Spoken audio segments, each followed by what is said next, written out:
Добрий день, дорогі наші глядачі! Низько вітаємо вас у передачі «Живий русинський язик», «Живоє русинське слово».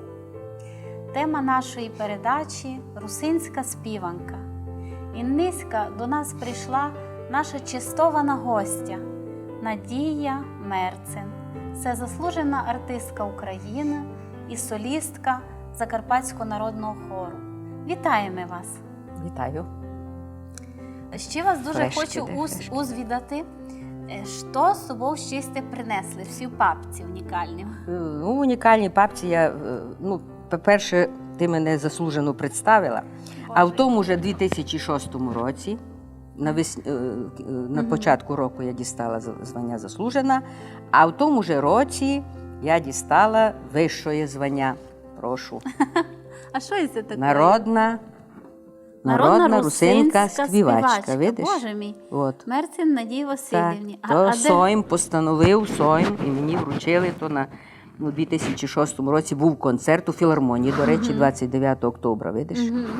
І тоді мені отець Сидор Дмитрій вручив, так що я маю найвище звання, яке тільки можна мати. Народна співачка, бо я дійсно з народу. Значить, ви найліпше можете і розказати за русинську співанку. Можу. Котра дуже цінна. Ви знаєте, я вчора якраз почала собі своє дитинство споминати. Мамканя учила найбільше русинські співанки, але крім того, і ще словацькі, і ще з України центральної, а й руські теж. І, знаєте, сиджу, думаю, руських співанок майдавніх фактично ми не знаємо. Ми знаємо вже всі майближні співанки, там Валянки, котрі там Русланова співала. І знаєте, а тих майдревніх не збереглося, бо у них там найбільше другі народи корінні. У них є удмурти, марійці, ерзяни, та й дуже давні народи, у котрих співанки не так ся зберегли, на жаль. А от наших русинських співанок збереглося надзвичайно много. Ти поговориш про Росію, про Русь.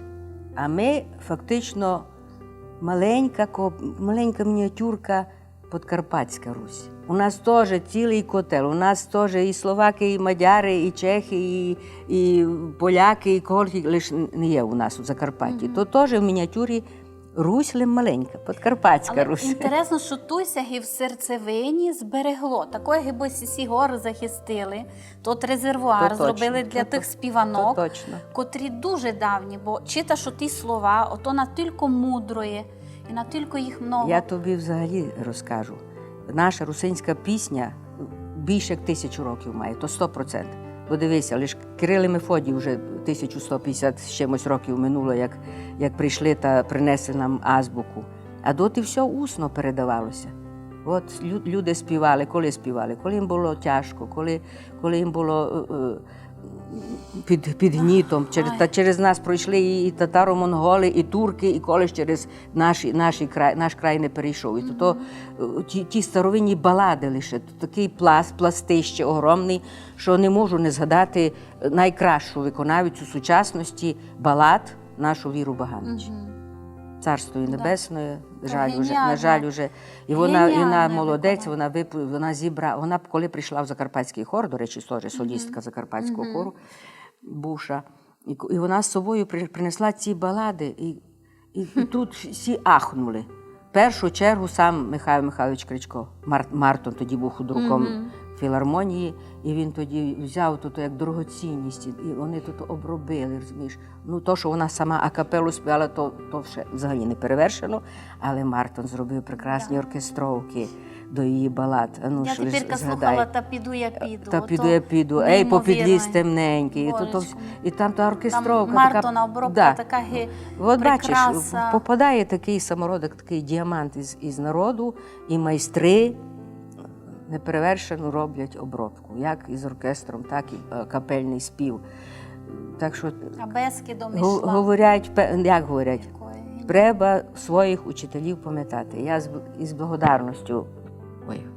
благодарністю споминаю і Милославську Поліну Антоновну, і Терезу Бартфай, і Баганич, і дуже Кларіку покійну, Царство Небесне, якраз рік минув, як померла.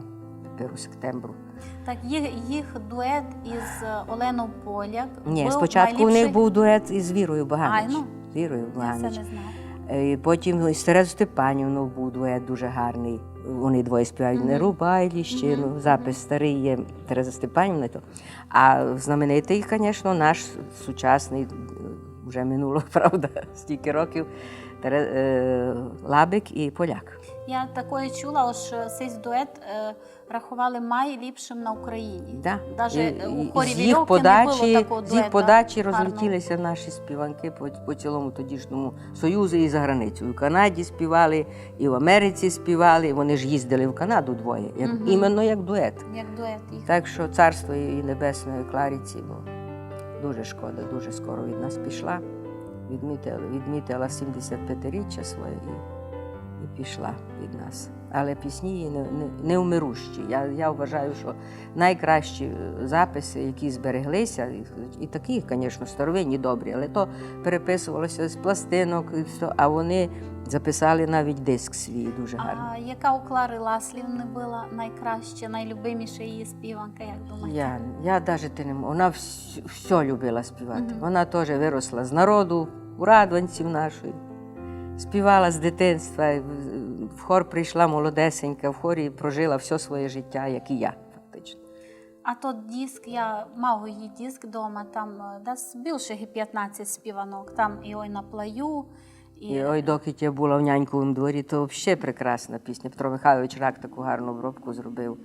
А я цю не знала пісню. Та як Дуже не знаю? файна, але... Ой, доки я була у няньковім дворі, ой, доки я була у няньковім дворі, висіло яблочко, гей, на шовковім шнурі. Ой, доки